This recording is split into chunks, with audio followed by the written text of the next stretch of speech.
ये बात हमारी कमजोरी क्या है, हम परेशान हो जाते हैं। संसार में देखो तो परेशान, परमार्थ की तरफ देखो तो हम परेशान हो, ये हमारा आदत स्वभाव बन गया परेशान होना। थोड़ा सा धैर्यवान बनो, गंभीर बनो। कोई इस भारी से भारी विपत्ति में परेशानी स्वीकार करके विपत्ति से थोड़ी निकला जाता। सुलझो, ठीक है, ये विपत्ति आई, समस्या आई, इसका समाधान होगा। ऐसा थोड़ी कि हमें नष्ट कर देगी।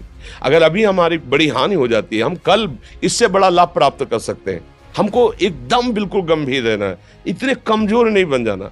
अब वो गए तो क्या होगा, अब वो वस्तु गई तो क्या, पद गया तो क्या होगा।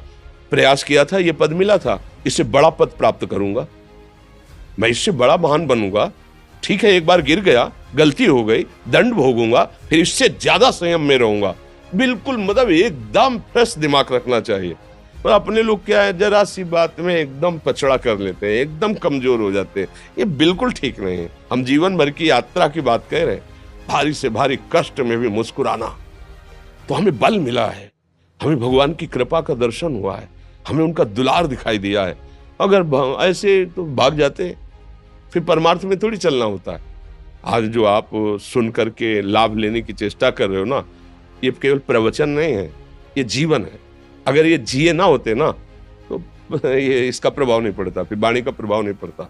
हम इसीलिए कहते हैं, जैसे आप लोग एकदम परेशान हो जाते हैं जब बोलो, क्या हमसे ज्यादा परेशानी होगी? दोनों किडनी खराब, दवाई लाने के लिए पैसे नहीं, पानी रखा है हम उठ के पी नहीं सकते, भीषण शरीर में कष्ट, भीषण बुखार, क्योंकि किडनी फेल, जरा में बुखार, खाने को क्या, रोटी मांग के लाओ। अगर वहां सब्जी मिलती है तो लाल मिर्च ऐसी पड़ के मिलती थी कि वो पा नहीं सकते थे। आप सोचो, पानी लाना है तो मुझे लाना है, पीना है तो मुझे पीना है। अगर मैं हारता तो कहां पहुंच जाता, क्या स्थिति होती? नहीं, मरना है, पर कदम पीछे। कोई दिन ऐसा नहीं जिस दिन सेवा ना की हो, जिस दिन सेवा ना गए हो। गुरु जी की सेवा में जाना है, पहले अपने को स्वस्थ साबित करना है, नहीं वो सेवा नहीं लेंगे। तुम बीमार हो, तुम कष्ट में हो, ऐसे उनकी दृष्टि परेशान थे, उनकी सेवा की, आके लेट गए। फिर हिम्मत की, अपनी श्री जी की सेवा की, मधुकरी नहीं गए, 3-3 4-4 दिन भोजन नहीं गए, पर सेवा नहीं छोड़ा, दिनचर्या नहीं छोड़ी। और उसका प्रधान कारण संयम, ब्रह्मचर्य, भगवत आश्रय, नाम जप, कभी हारने नहीं दिया। अभी भी थोड़ी देर बाद डायलिसिस शुरू होगा, हारने, आपको हारे हुए नजर आ रहे हैं। शरीर में पीड़ा है, किडनी फेल है, ऐसा तो हम स्वस्थ बैठे हैं, पीड़ा है, बार बार प्यास लगती है, थोड़ा थोड़ा पानी मिलता है, लेकिन हम आनंदित हैं, हम प्रसन्न हैं। हम लड़ाई में हारे नहीं हैं, ना हारेंगे, हम जीत चुके हैं।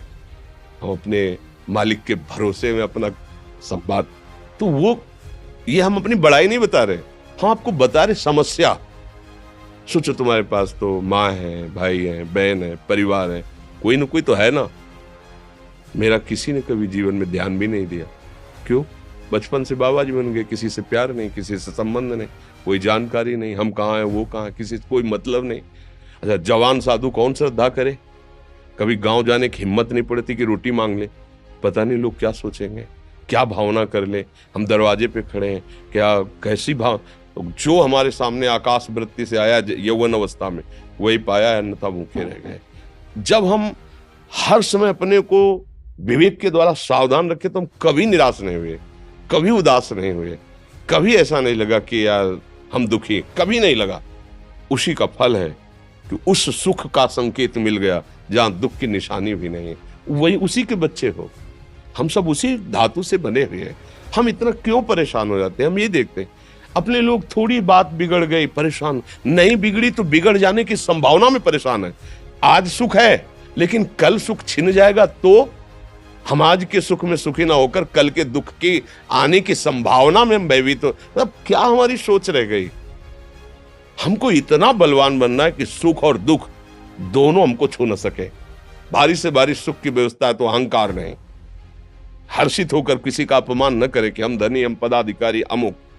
भारी से भारी दुख आया तो हमें किसी के सहयोग की जरूरत नहीं, हम फिर अपने कदम बढ़ाएंगे, हम फिर जुड़ी हुई अपनी भावनाओं को सजाएंगे। मस्त जीवन, एकदम तुम अविनाशी के बच्चे हो। शेर का बच्चा भेड़ों के बीच में फंसकर म्यों म्यों बोल रहा है, बस अगर दहाड़ना सीख जाए तो कोई भी उसे परास्त नहीं कर सकता। ऐसे भगवद अंश, तू प्रपंच में फंसकर अपने को इतना दीन क्यों देख रहा है? तू ऐसा है, कि भगवान के दिव्यास्त्र में भी ताकत नहीं तेरे को मार सके। तू अविनाशी का अविनाशी बच्चा है। विनाशी भोगों को, विनाशी शरीर को मैं मान के इतना भयभीत, इतना दुख, ठीक नहीं। ये सबके लिए, केवल एक के लिए नहीं। आप समझो, आप लोग सोचते हैं हम गृहस्थ होकर भला ऐसी स्थिति कैसे।